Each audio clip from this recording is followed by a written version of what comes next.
Alright guys, in this video I'm going to show you how I route my recording sessions and how I route my mixing sessions. Let me first show you all of the tracks in the session. Let's start with the first track here in blue. This is our 2-track or our instrumental track. We have on the inserts the auto key to detect the BPM and the key of said instrumental. And I have an EQ on here just in case I need to subtract or add any frequencies to our beat.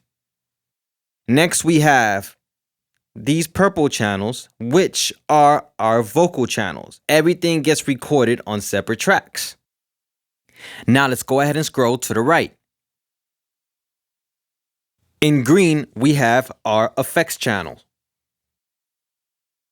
Here we have our quarter note delays, our half delays, our 1/8 delays, a plate reverb, a room reverb, an arena reverb, a doubler, width, and sidechain effects. What typically happens is when I record the artist in the studio, I'll start off by highlighting all of my purple tracks, bring this up a little bit, go to our outputs, and send it to our tracking box right here. All of those tracks are now being sent on over here, our tracking box.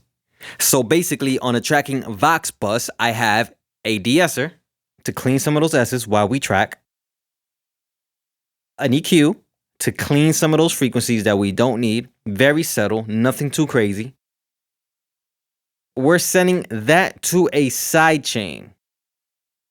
This sidechain basically takes care of our delay, our reverb, a S1 imager to make our reverbs and our delays wide, and of course, our compressor at the very end.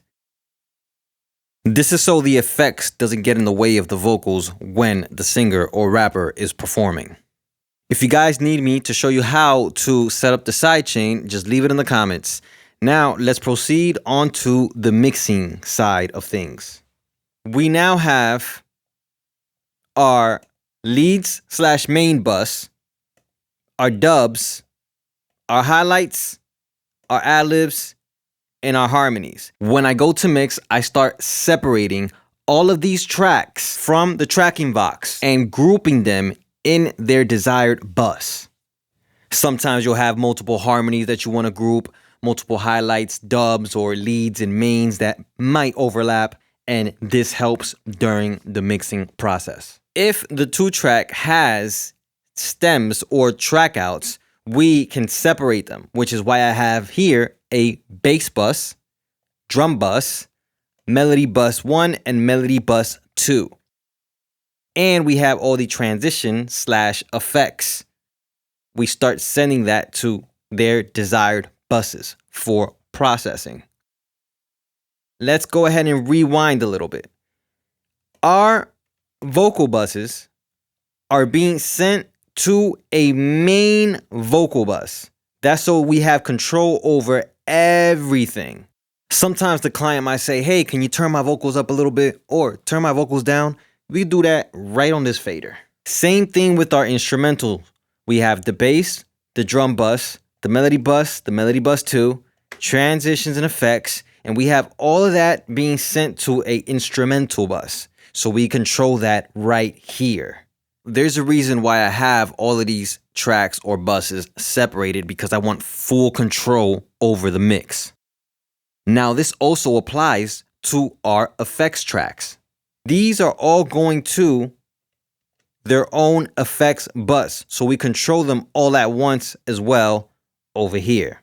Let's continue going to the right. Now we have parallel compression for the left and parallel compression for the right. And we have another parallel compressed channel in stereo. These buses that you see, and that I'm going to highlight, are all going to a stereo bus, which is right over here. And this is where we end up adding glue or maybe a little bit of more saturation, whatever we need to spice it up or to add that little bit of seasoning. We have a VCA track that specifically takes care of our bus channels. As I turn this down, you can see that all of our buzz faders are being adjusted at once. Again, the idea is all about having full control over your mix. And at the very end, we have our main track, which is our master. I'll usually put in my meters on this track. I'll do a pre-master just to get an idea of what it's going to sound like when I send it to mastering. I'll have more in-depth videos on what I do in each process and how I use different plugins.